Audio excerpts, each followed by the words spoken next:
ఆస్తంతా పోయినట్టేనా?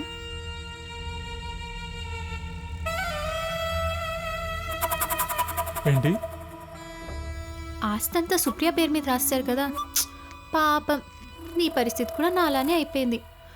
ముందు ఉద్యోగం లేదు, ఇప్పుడు డబ్బు కూడా లేదు. అంజలి ఇంత పిచ్చి పని చేస్తుందని అస్సలు అనుకోలేదు. 100 కోట్ల ఆస్తి నీ చేతిని చెల్లిపోతుంటే నీకు బాధగా లేదా? బాధగానే ఉంది, కన్నా నేను చేయమంటావు? అవును, అయినా ఇదంతా నువ్వెందుకు అడుగుతున్నావు? నేను కూడా ఆదిని ఒక మంచి లైఫ్ కోసం ప్రేమించాను. ఈ డబ్బే లేనప్పుడు ఇంకా ఈ ప్రేమ ఎందుకు?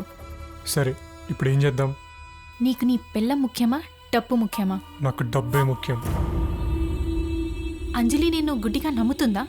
ఎక్కడ సంతకం పెట్టమంటే అక్కడ పెడుతుందా? పెడుతుంది. అయితే నాకు తెలిసిన ఒక లాయర్ ఉన్నాడు. అంజలికి ఏమైనా అయితే ఆస్తి మొత్తం నీ పేరు మీద వచ్చేలా చేయిస్తాను.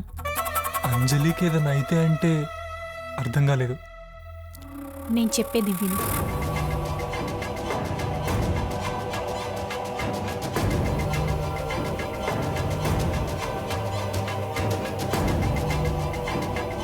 అవును, అయినా ఇదంతా చేస్తే నీకేం వస్తుంది? ఆస్తి మొత్తం నీ పేరు మీద వచ్చాక అందులోంచి నాకు ఒక 5 crores ఇవ్వు. 5 కోట్ల? ఇంత ఆస్తి వస్తుంది, 5 crores ఇవ్వలేవా? ఒకవేళ నేను ఇవ్వకపోతే? ఇది ఆల్రెడీ లైవ్ రికార్డింగ్లో ఉంది. నువ్వు నన్ను ఏమైనా చేస్తే ఇది డైరెక్ట్ పోలీసుల దగ్గరికి వెళ్తుంది. అంత హెల్ప్ చేశాను నా కోసం, నేను అలా చేస్తానా? అదంతా కాదు కానీ మనం ఏం చేసినా రిజిస్ట్రేషన్ ముందే చేయాలి, గుర్తుపెట్టుకో. ఓకే. అది చెబితే మాత్రం చేసేస్తావా? నువ్వు ఇంటర్వ్యూలు చెయ్యని నేను గొంతు చించుకొని చెప్తున్నాను కదా, మరి అదెందుకు వెళ్ళలేదు?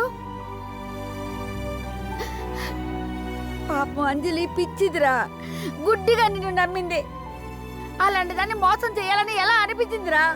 ఇదంటే అనాథ, అందుకే మనందరినీ అనాథలను చేయాలనుకుంది. నీకేం మైరోగం వచ్చింది? ఇంత పెద్ద కుటుంబానికి అల్లుడివై ఉండి వెళ్తూ వెళ్తూ మంచి పని చేశావు. ఈ గుంటనక్క బండారం బయట పెట్టి సంతోషం. ఎందుకు ఇలా చేశావు? నేను ఒక మెరిట్ స్టూడెంట్ని.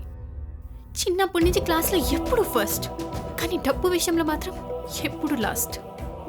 ఆ డబ్బు లేకనే జీవితంలో చాలా వెనక్కి పడిపోయాను. మీరందరే గొప్పోలు, పోలు కబులు చెప్తారు. నీతిగా సంపాదించచ్చు, కష్టపడి సంపాదించచ్చు అని, కానీ నిజ జీవితంలో అవేం కుదరవు.